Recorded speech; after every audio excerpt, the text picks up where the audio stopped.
Olá, igreja, muito boa noite, Bava. É uma alegria poder estar com vocês nesse dia. E eu me chamo Thiago Lincoln, eu sou de Parintins, mas falo daqui de Manaus, no Amazonas. E esse momento ainda de pandemia, a gente tem oportunidades de se linkar, de se logar. E é uma alegria poder estar com você e repartir esse momento. Hoje é um dia bem especial e esse dia sugere um tema de reflexão bem interessante. E é um tema tão interessante que nem precisa tanto que o pregador seja tão habilidoso nas palavras, porque o tema gera curiosidade, namoro, relacionamento, como é que a gente olha para a Bíblia e encontra princípios para o nosso relacionamento, para as nossas relações, né? Então, é exatamente sobre isso que eu quero falar com você. E mais uma vez, muito obrigado por você estar conectado, muito obrigado por você estar participando desse momento muito especial. Bom, eu tenho 33 anos, eu sou casado há quase 6 anos já, agora em julho a gente completa 6 anos, e eu tenho um filhinho de 2 meses e 15 dias para ser bem preciso, é o Jonas, e tem sido um momento bem especial, e eu falo isso porque aquilo que eu vou conversar hoje sobre namoro, sobre relacionamento, sobre casamento, tem muito daquilo que eu vivi, daquilo que eu passei, daquilo que eu vi meus amigos passarem, daquilo que eu vivi, que eu vivo enquanto pastor, daquele acompanhamento que a gente tem com as pessoas. E também um pouco daquilo que a gente estuda e aprende. Mas eu penso que tem total instrução da palavra de Deus também. E eu queria convidar você a pensar sobre o namoro cristão, ou exatamente pensar essa maneira de como encontrar um varão ou uma varoa, né, como a gente fala. Ou ainda, sendo um pouco mais sério no assunto, que critérios, que princípios eu devo procurar em alguém quando eu pensar em casar, ou nesse momento em que eu penso em casar. Então, na verdade, a gente vai falar pouco sobre namoro, porque a Bíblia também, esse termo não é encontrado na Bíblia. Namoro é um termo dos nossos tempos modernos, né? Essa relação antes do casamento, que é intitulada namoro, é uma criação moderna. A Bíblia fala sobre casamento. Então eu queria que você meditasse comigo, olhasse para a Bíblia sobre como encontrar alguém para casar. Que critérios a gente procura, que diretrizes Deus tem nos dado para que a gente procure essa pessoa tão querida. Esse é um dos assuntos mais importantes para a juventude, eu não tenho dúvida disso. Esse é um dos assuntos que a gente deve levar mais a sério, tanto quanto você estuda para um vestibular, quanto você se prepara para uma carreira, para uma entrevista de emprego. Essa questão com quem você vai casar, eu considero ela talvez mais importante ainda. Porque a pessoa com quem você vai casar, ela vai ser determinante para o seu futuro, para o seu presente, para o seu futuro. Essa pessoa ela vai poder contribuir ou talvez não contribuir tanto. E isso é algo que você deve levar muito em consideração. A seriedade desse assunto. Eu sei que a gente fala brincando, mas esse é um assunto muito sério e a gente precisa encarar com essa seriedade. E por isso eu queria convidar você a ir para o livro de Gênesis. Abra sua Bíblia, por favor, no capítulo 24. Capítulo 24, todo esse capítulo vai falar sobre um pai que estava preocupado com seu filho em ele achar uma esposa, em ele achar o que talvez para a gente poderia ser uma namorada. Um pai que sabia da importância desse assunto e ele ajuda o filho nesse processo. Claro, a gente não pode comparar todas as realidades porque são contextos diferentes. Gênesis 24 fala da história de Abraão quando procura uma esposa para Isaac. Então, respeitados os tempos, os contextos, mas existem muitos princípios que poderiam ser aplicados e que, na verdade, devem ser aplicados para a nossa realidade hoje em dia. Eu quero te convidar a refletir e me acompanhar. Então, Gênesis capítulo 24, eu te convido a ler o primeiro verso. Deixa a sua Bíblia aberta no capítulo todo. A gente vai para outros textos, mas deixa em Gênesis 24, porque a gente vai voltar nele em alguns outros momentos, tá? Então vamos lá. Antes de a gente entrar no assunto mais a fundo, deixa eu te falar uma outra coisa. Não vai ser possível nesse único encontro falar sobre todas as situações ou todas as abrangências do namoro ou de um casamento, porque esse é um assunto muito vasto. Então eu vou falar das coisas que são um pouco mais próximas da minha realidade, da sua realidade, eu imagino. Aquilo que a gente poderia ser chamado um pouco mais do cotidiano. Mas eu tenho certeza que de alguma forma a gente vai entrar em assuntos bem específicos e eu espero que te abençoe também. Então agora sim, eu convido você para ir para Gênesis capítulo 24.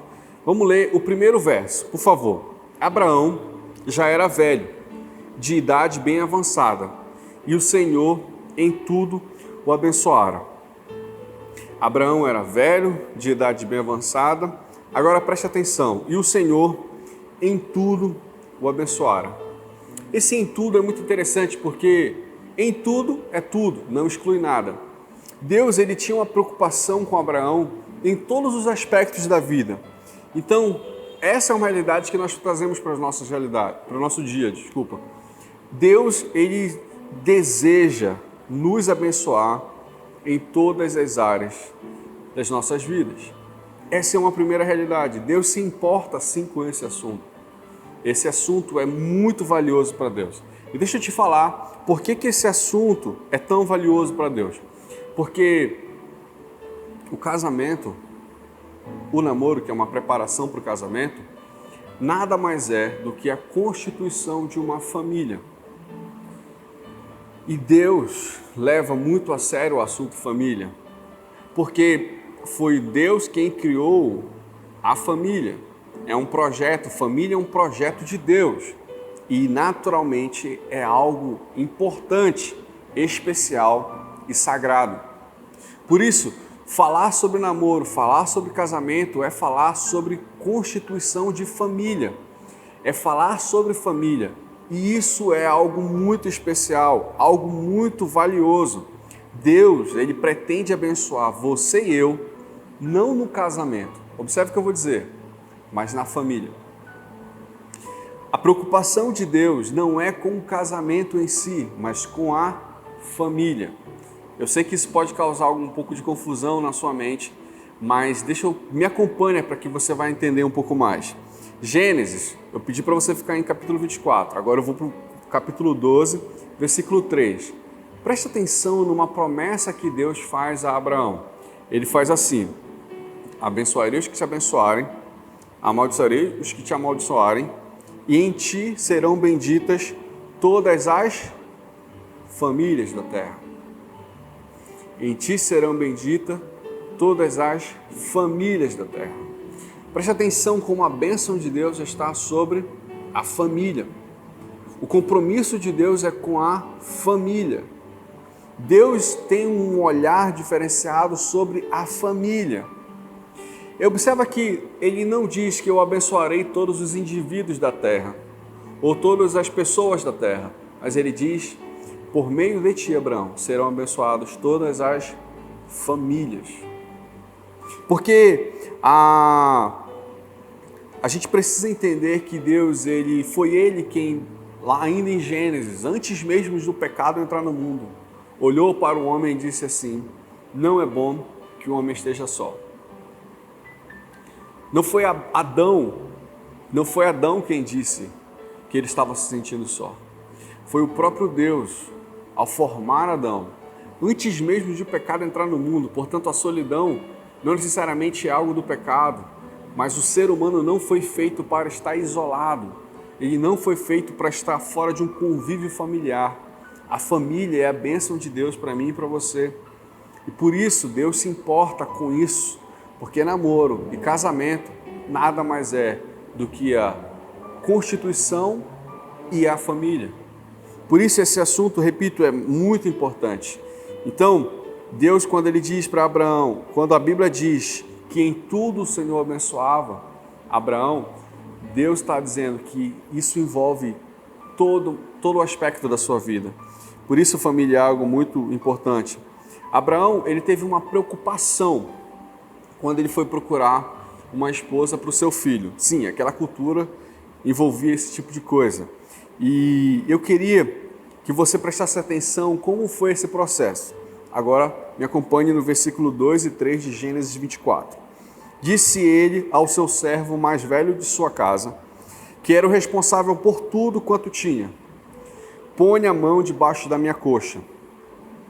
Observe, Abraão chama, ele tinha muitos servos, ele chama o servo mais respeitado, o servo que ele tinha maior confiança. E ele não chega e diz assim: cara, faz um favor para mim, vamos dar um rolê, vamos procurar alguém para casar com a minha filha, meu filho, desculpa.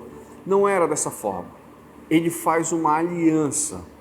Aquilo era algo sério, muito sério. E é exatamente dessa forma que a gente deve encarar, com seriedade, entendendo a importância que isso traz, que isso é para as nossas vidas. Observe agora como agora a gente vai começar a perceber que qualidades a gente pode procurar no homem ou numa mulher para casar. Eu quero convidar e falar somente sobre 5. Não são as únicas, mas talvez são sobre 5 características que a gente deve olhar para o outro que a gente está pretendendo casar. E eu quero encorajar você a procurar essas características nessa pessoa também. Observe que diz o versículo 3, Gênesis capítulo 24, versículo 3 agora. E jure pelo Senhor, o Deus dos céus e o Deus da terra, que não buscará mulher para meu filho entre as filhas dos cananeus, no meio das quais estou vivendo. Eu falei sobre 5 características, nós vamos ver, mas na verdade, essa é a única exigência de Abraão para o seu servo. Ele chama o seu servo e diz assim: meu servo, eu te faço um pedido e se comprometa a cumprir esse pedido. Eu te faço uma exigência: não busque entre as filhas dos cananeus. E que critério, que característica nós poderíamos denominar sobre isso? Primeira característica, sobre o homem ou uma mulher para a qual a gente quer casar: espiritualidade. Primeira característica, espiritualidade. E por que Abraão não queria que o seu filho Isaac casasse com uma cananeia? Porque o povo cananeu era um povo idólatra, era um povo que não amava a Deus, era um povo que tinha outros princípios, era um povo que não adorava a Deus. E, gente, isso faz toda a diferença. Eu queria que você começasse a analisar o seu momento de vida. Como é a sua espiritualidade? Ou melhor, o seu namorado ou a sua namorada ama a Deus sobre todas as coisas? Até mesmo ama a Deus mais do que você? É exatamente isso. Essa é a regra de ouro para um relacionamento dar certo. Essa é a regra mais importante que a gente precisa levar em consideração na busca por um homem ou uma mulher de Deus para as nossas vidas. Amar a Deus sobre todas as coisas. E é exatamente isso que diz em Mateus 22, 37. É o maior mandamento.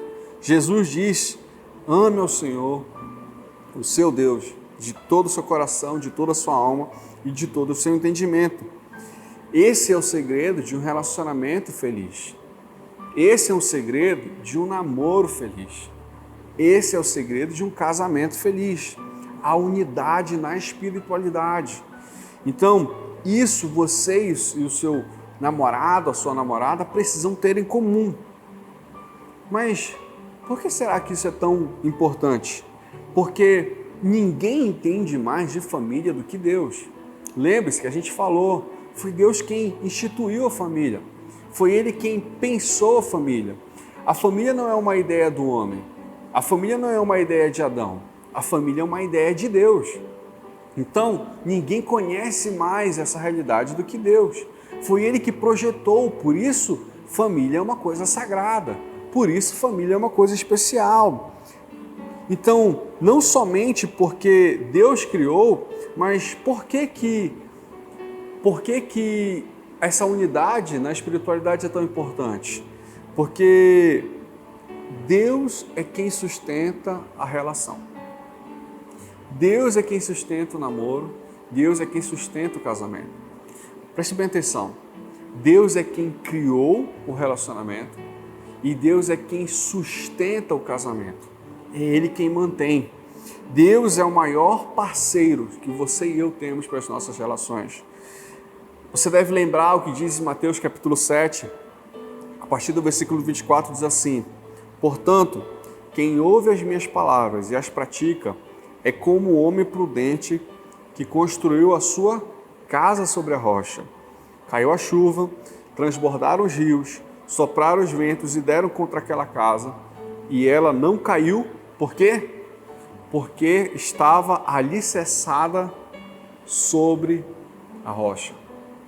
Porque estava alicerçada sobre a rocha.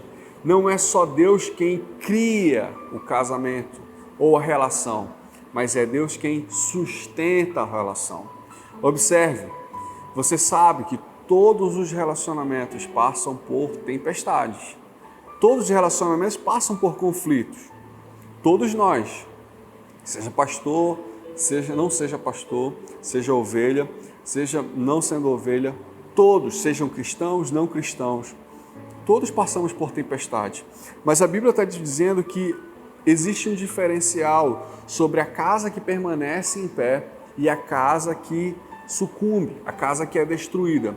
A diferença é sobre que alicerce está sendo colocado, está sendo construída a nossa casa. E aí fica uma pergunta para você: quantos anos você tem de namoro? Ao longo desse tempo que você está namorando, você tem construído o seu relacionamento no alicerce que é Cristo? Ele é a base, Ele é o começo, Ele é o fim do seu relacionamento? Essa é uma pergunta importante. Essa foi o único critério que Abraão colocou para o seu servo na busca para o seu filho. Por isso deve ser considerado, deve ser levado bem a sério, porque tem horas que você não vai estar apaixonadão por ela nem por ele, cara. Tem horas que vocês talvez não queiram nem se ver, não queiram nem se falar, queiram se evitar. Mas se Cristo for a base dessa relação, Ele é o maior interessado em fazer com que a família dê certo. A primeira coisa que você deve considerar é amar a Deus. Ele deve amar a Deus sobre todas as coisas. O seu companheiro, a sua namorada, o seu namorado, ama a Deus sobre todas as coisas? Não só ele, mas agora olhe para você. Você é um namorado ideal, uma namorada ideal? A minha pergunta: você ama o Senhor sobre todas as coisas? Isso deve ser levado em consideração e isso é inegociável. Abraão chamou seu servo mais responsável e disse: olha, faça um juramento e disso não abra mão. É inegociável. Mas o que a gente tem visto é muitos de nós, muita da galera que anda com a gente, abrindo mão disso. Abrindo mão dessa questão da espiritualidade, do amor para com Deus. Isso é triste. Isso é triste porque a gente está desperdiçando uma oportunidade de bênção de Deus para a nossa casa, para o nosso futuro.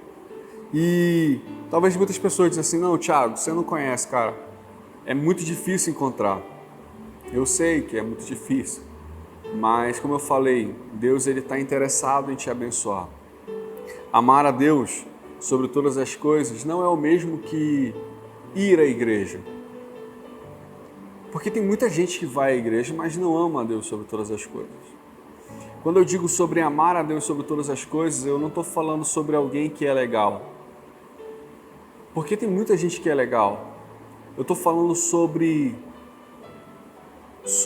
integridade, eu estou falando sobre vida em obediência à palavra de Deus. Eu estou falando de algo um pouco mais intrínseco, mais profundo. Eu estou falando sobre quem você é quando ninguém está olhando. Eu estou falando sobre isso. Às vezes eu converso com várias pessoas que passam por realidades assim, em namoro, casamento. Agora, muito recentemente, eu estava conversando com um cara e Esse cara toca na igreja e nasceu na igreja, então tem uma caminhada grande. E ele me ligou e disse, Lincoln, pô, cara, tô precisando de conversar com você, eu preciso da tua ajuda, eu preciso de Deus, porque o meu namoro aqui deu ruim e eu queria voltar com ela. Foi assim que ele me falou. Disse, cara, deu ruim aqui, o negócio desandou, ela terminou comigo, eu queria conversar contigo porque eu preciso da tua ajuda, eu preciso mudar, eu preciso que Deus me ajude a mudar, porque eu quero voltar com ela. Foi exatamente isso que ele falou. A gente marcou um horário e eu ouvi de novo e ele falou a mesma coisa. A mesma ideia. Se eu preciso da sua ajuda, eu preciso que Deus me ajude, porque eu preciso voltar com ela. Eu preciso mudar porque eu preciso voltar com ela. E aí eu disse assim para ele, cara, eu não vou conseguir te ajudar assim. Não vou conseguir te ajudar. E eu vou te falar mais, eu acho que Deus também não pode fazer muita coisa por você não. Eu expliquei para ele, porque você está me dizendo que você quer mudar, porque você quer voltar com ela. Então, você quer mais que Deus te abençoe, não porque você ama a Deus, mas porque você ama a ela. A prioridade, o seu amor maior não é para com Deus, o seu amor maior é para com ela. Você quer usar Deus, você quer usar a mim, para que o seu objetivo seja voltar com ela. Mas, cara, não tem como Deus abençoar isso, porque isso é contra a vontade de Deus. Deus não tem como concordar com isso. Isso não é uma ideia que nasceu do coração de Deus. E eu levei um tempo para tentar explicar para ele isso, mas existia um grande equívoco aí. Na verdade, o que ele mais queria era ter essa pessoa de volta. E ele não queria exatamente aquilo que Deus tinha para fazer na vida dele. Ele, na verdade, não queria as minhas instruções ou meu acompanhamento. Graças a Deus, esse cara se despertou e começou a mudar. Ele está tendo um processo ainda de mudança. Mas a gente tem que buscar a Deus. Essa é a nossa maior busca. E essa deve ser a nossa maior prioridade. Aquele meu amigo, ele na verdade não amava a Deus sobre todas as coisas. Ele amava a namorada dele. E Deus era somente uma escada, era somente um instrumento para que ele pudesse ser manipulado e então conseguir um favor de Deus. Eu sei que às vezes a gente faz isso. Eu acho que todos nós em algum momento já fizemos isso. Eu já fiz isso também no meu namoro. E eu precisei aprender isso de uma maneira muito dura. Não foi fácil aprender, até porque não é fácil ouvir o que eu disse para esse meu amigo. Então, não tem como Deus abençoar um coração que tem desejos equivocados. Não tem como você querer que Deus abençoe algo que Ele não concorda. Não tem como. Então, busque aquele ou aquela pessoa que ama a Deus acima de todas as coisas. Isso é o mais importante. Assuma um compromisso diante de Deus. Assuma um compromisso diante de Deus. Namore alguém que te leve a um relacionamento crescente com Jesus. Talvez você diga, cara, isso é muito espiritual demais, isso é muito crente demais. Eu posso garantir para você, é possível. Isso é real. Isso faz diferença. Isso faz diferença. Então, a primeira característica, espiritualidade. A segunda característica que você deve procurar naquele ou naquela que você quer casar é atração. Atração, é exatamente isso. Gênesis capítulo 24, versículo 16. Olha o que acontece. A jovem era muito bonita e virgem. Nenhum homem tivera relação com ela. A jovem era muito bonita. Cara, se você encontrou uma menina que ela ama Deus sobre todas as coisas, ama de verdade Deus sobre todas as coisas, e ela é muito bonita, opa, fica de olho aí, cara. Ora aí, pede a Deus, fica de olho. E pro homem também, se você vê um cara que é muito bonito e que leva a Deus a sério, tem vida com Deus de verdade, olha, você está indo no caminho certo. A atração, ela não é tudo. ela está num segundo, terceiro, quarto plano. A prioridade é espiritualidade, amar a Deus. Mas a atração é importante, ela é bonita. É isso que a Bíblia diz. Agora, uma outra característica que a Bíblia fala sobre Rebeca é que ela era virgem.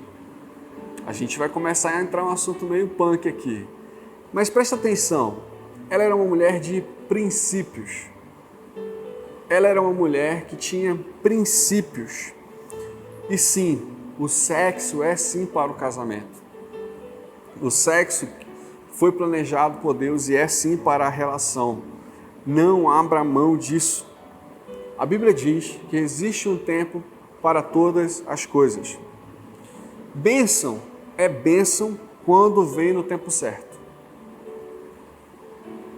Bênção é bênção quando vem no tempo certo. Deus nos poupa de certas situações porque nós ainda não estamos preparados para lidar com elas. Deus sim nos poupa de algumas situações, porque Deus está esperando que a gente esteja um pouco mais maduro para lidar com algumas situações, maduro para receber aquilo que Deus tem para nós. O tempo de espera é um tempo de maturidade, é um tempo que Deus está trabalhando em você e em mim. Aí talvez você diga assim, Tiago, onde eu encontro que na Bíblia que o sexo é para o casamento? E o sexo não é só pecado no antes do namoro, mas também no casamento, o sexo extraconjugal, também pecado. Ele foi feito para o casamento, para a sua esposa, para a relação com o seu esposo. E ponto final. Aí volta a pergunta, mas Thiago, onde que a Bíblia fala sobre isso? A Bíblia não fala sobre namoro, mas ela traz princípios sobre namoro e a gente está vendo aqui. Observe, você deve lembrar daquela história do filho perdido, mais conhecido como filho pródigo, certo? A história conta que o pai tinha 2 filhos e os 2 filhos naturalmente tinham parte na herança. Um filho mais novo, muito precipitadamente, chega para o pai, ainda vivo. A herança seria do filho após a morte do pai. Mas o pai ainda estava vivo, ele disse, quer saber? Eu quero curtir isso aqui agora. Ele disse, quer saber? Eu não vou esperar isso não é meu, não tenho direito? Então vamos lá curtir isso aqui. Ele chega para o pai e diz assim, pai, dá logo isso aqui, que eu acho que já está na hora, deixa eu fazer o que eu quiser, eu não quero que o senhor fique dizendo a hora que eu tenho que voltar, eu não quero que o senhor diga para mim com quem eu devo sair, quer saber? Eu já me garanto, dá logo que eu tenho direito aqui. E aí você conhece o resto da história. O resto da história é que esse cara foi comer com os porcos. Ele não só foi comer com os porcos, mas ele estava se tornando um porco, literalmente. Ele perdeu totalmente, porque aquilo que ele havia recebido havia sido precipitadamente e não foi bênção para ele. Observe o que diz, presta bem atenção nesse texto, Provérbios capítulo 20, versículo 21. Toma nota aí. A herança obtida antes da hora acaba não sendo bênção no final. Deixa eu repetir. A herança obtida antes da hora acaba não sendo bênção no final. Provérbios 20, versículo 21. O seu corpo é sagrado. É no seu corpo que o templo habita. É ali que o Senhor faz morada. Por isso, Deus entregou o seu corpo, seu filho, entregou o seu corpo para mim e para você. Por isso, não entregue o seu corpo para qualquer pessoa.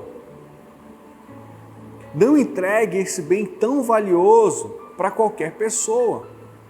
Repito, a herança obtida antes da hora acaba não sendo bênção no final. Acaba não sendo bênção no final. Tem um outro texto que lá está em Mateus capítulo 7, versículo 6, que nos dá outro princípio sobre essa questão. Não deem o que é sagrado aos cães. Não atire suas pérolas aos porcos. Caso contrário, estes as pisarão e aqueles, voltando-se contra vocês, o despedaçarão. Olha que loucura. Vou repetir. Não deem o que é sagrado aos cães, nem atire suas pérolas aos porcos. Caso contrário, estes as pisarão e aqueles voltarão-se contra vocês. Os despedaçarão. O seu corpo é sagrado. E a Bíblia está dizendo, não deem o que é sagrado para os cães. O seu corpo é precioso, é uma pérola. Não deem pérolas aos porcos. Porque o final disso vai ser contra você, vai destruir você, isso vai despedaçar você. Não desperdiçar, mas despedaçar. É exatamente essa palavra. Quando a gente entrega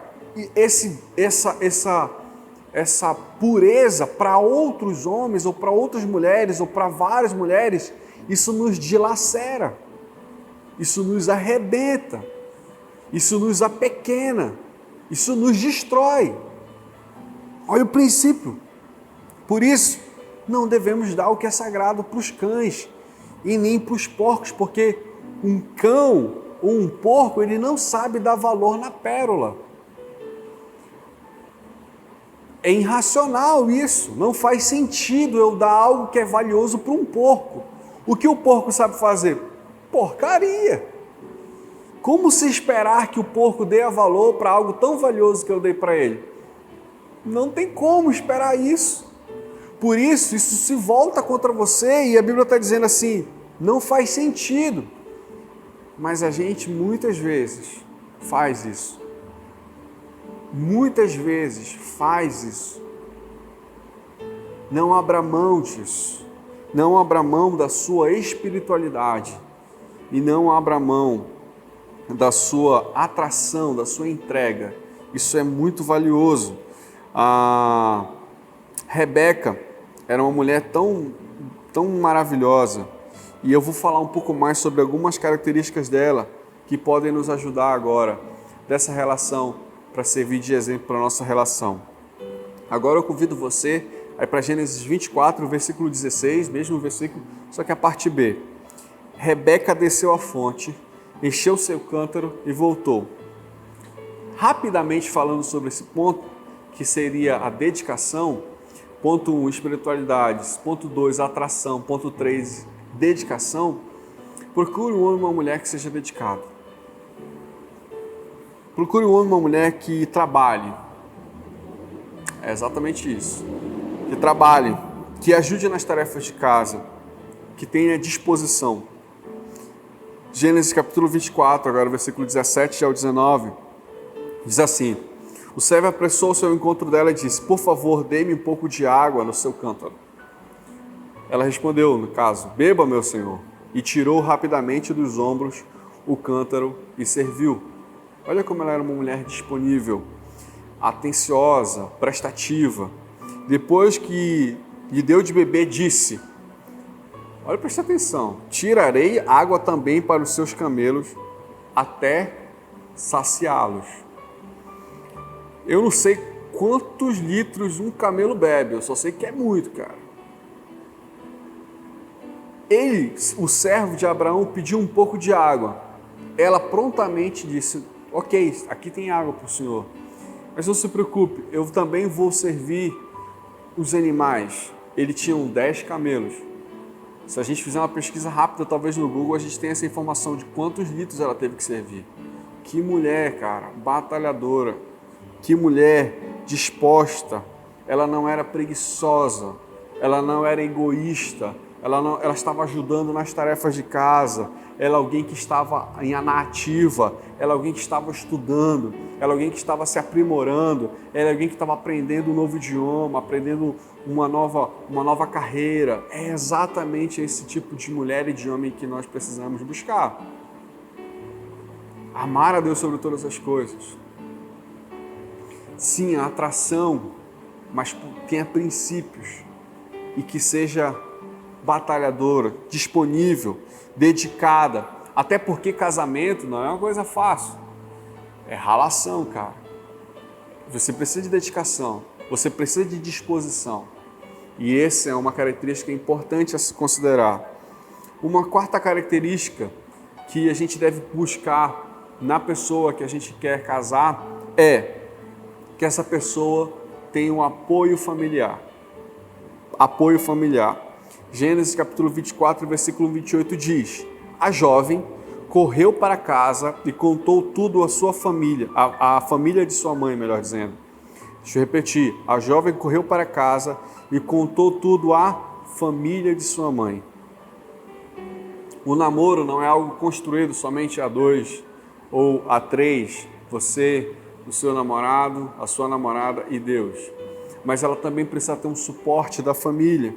A família precisa estar junto. Essa é uma decisão que se toma em família. Não case sem ter essa conversa franca. Não dê esse passo sem falar claramente sobre esse assunto com os seus pais. Contar todos os detalhes. Ouça a sua família. Ouça a sua mãe.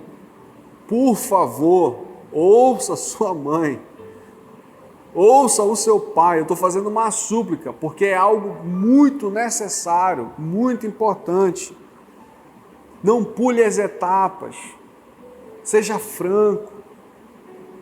Peça a sabedoria de Deus. Essa é uma decisão muito importante. Gênesis capítulo 24, agora versículos 50 e 51, diz assim: Labão e Betuel responderam: isso vem do Senhor. Quem é Labão e Betuel? São parentes, é o irmão de Rebeca. Eles dizem: isso vem do Senhor, nós não podemos fazer nada contra e nem a favor. Ou seja, os irmãos dela reconhecem isso. Aqui está Rebeca, fala para o Senhor: leve com você e a torne sua mulher de seu filho do seu senhor. Opa, perdi de novo aqui, perdão. Deixa eu repetir. Gênesis 24, versículo 58 agora, versículo 51.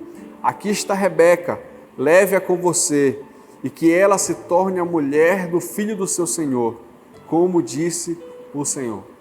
Ou seja, teve a aprovação da família. A família participou desse momento. Isso é muito importante, muito importante. Quinta e última característica que nós estamos elencando aqui, ela fala sobre exatamente a disposição. Gênesis capítulo 24, versículos 57 e 58. Então lhe disseram: vamos chamar a jovem e ver o que ela diz. Chamaram Rebeca e lhe perguntaram: você quer ir com esse homem? Olha a resposta de Rebeca: sim, quero, respondeu ela. Rebeca tinha essa disposição. Ela queria isso. Ela buscava isso. Tem muita gente não querendo isso. Tem muita gente não orando por isso. Tem muita gente não apresentando isso, que é tão valioso diante de Deus. Minha sugestão é que você reveja isso. Encontrar um companheiro, uma companheira é algo muito valioso. Mas saiba de uma coisa: casamento não pode ser uma ideia utilitarista. O que eu vou ganhar com isso? Se você está pensando isso, você vai ser muito infeliz na sua relação. Casamento não é algo que vai te fazer feliz.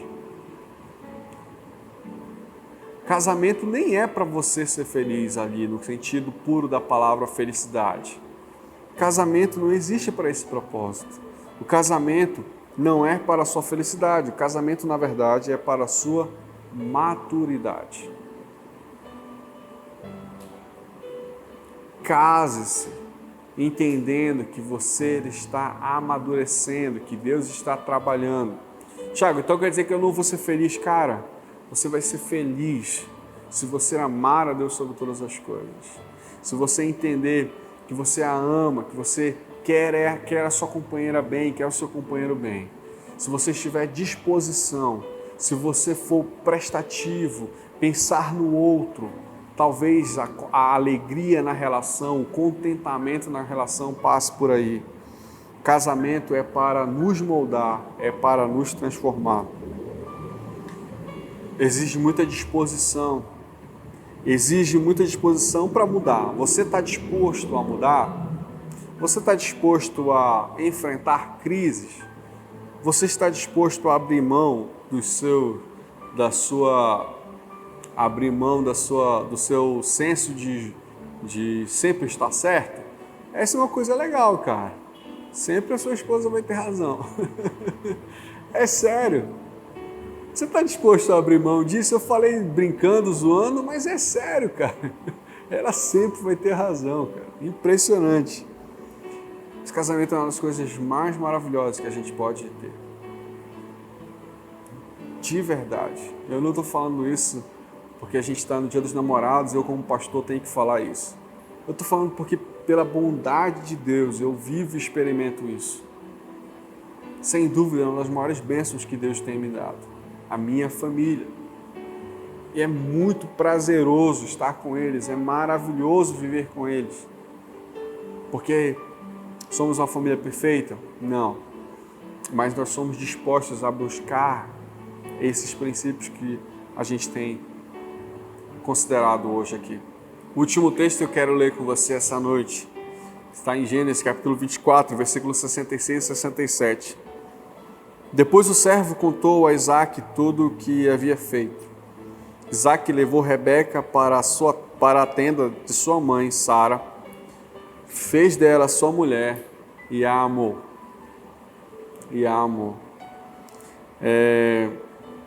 Você sabe que a família de Isaque e Rebeca não era uma família perfeita. Na verdade, nenhuma personagem da Bíblia você vai encontrar essa perfeição. Eram famílias reais, eram famílias de verdade. Mas lembre-se, Deus tem prazer em abençoar a família. Deus é o mais interessado de que a sua relação dê certo. Deus está disposto a abençoar você. Agora, você precisa querer. Você precisa entregar isso diante do Senhor. Talvez você tenha percebido até esse momento da nossa conversa que você talvez tenha tomado a decisão errada. Bom, o meu conselho é que você procure pessoas que possam conversar com você e ser suporte para você. Mas não tenha medo de decidir pelo certo. Não tenha medo de decidir pelo certo. Mesmo que isso envolva arrumar uma grande confusão. Se essa que a gente está chamando de grande confusão for segundo os princípios de Deus, Ele se preocupa e está ocupado em arrumar isso junto com você. Ele vai participar e vai abençoar você. Não tenha medo do futuro que Deus tenha para você. Não tenha medo do projeto que Deus tenha para você. Ele te ama e Ele é o maior apoiador, Ele é o sustentador da família. Por isso, assuma o compromisso diante de Deus. Passe tempo com Deus falando sobre esse assunto, orando com Deus sobre esse assunto. Entregue o seu futuro, entregue o seu companheiro, a sua companheira, entregue o seu namorado, a sua namorada diante de Deus. Tenha uma conversa séria e franca. Talvez, se ele não está assistindo essa palavra, talvez assistam juntos e conversem sobre isso. Peça um direcionamento de Deus. Essa é uma decisão muito importante, muito valiosa. Por isso, resumindo, não abra mão do seu amor para com Deus. Não abra mão da atração, da paixão, da conquista. Não abra mão da dedicação. Não abra mão do apoio familiar e não abra mão da sua disposição. Talvez, se até esse momento vocês tenham ouvido tudo isso que eu disse, pensando no comparativo com o outro, talvez ouvindo e dizendo assim, poxa, mas ele não é assim, ele deve ser assim, ele deveria ser assim. Talvez você ainda não entendeu o que a gente tinha para dizer. Porque antes de você procurar um homem e uma mulher de Deus para você, Deus quer que você seja um homem e uma mulher de Deus, que você tenha um compromisso com Ele. Começa por aí. Começa por aí. Eu queria orar com você. Eu queria mais uma vez agradecer por esse tempo juntos. Queria agradecer esse tempo juntos que estamos aqui. Que Deus abençoe você. E muito obrigado por essa oportunidade. E conte conosco, se você estiver precisando também.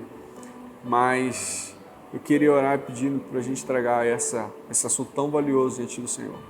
Querido Deus, muito obrigado, Pai, por a oportunidade que temos, Deus, de ter a Tua palavra que nos instrui, que nos alimenta, que nos direciona. diante desse assunto tão importante. Deus, nos ensina a entregar as nossas vidas por completo ao Senhor. Todas as áreas das nossas vidas, sendo moldadas pelo Teu Espírito Santo, para que a gente possa experimentar a bênção sobre a nossa relação, sobre os nossos relacionamentos. Que nós possamos assumir um compromisso com o Senhor, de amá-lo sobre todas as coisas. Muito obrigado, Pai, por essa palavra, por essa instrução. Louvado seja o Teu nome a todo instante. Em nome de Jesus. Amém. Que Deus te abençoe.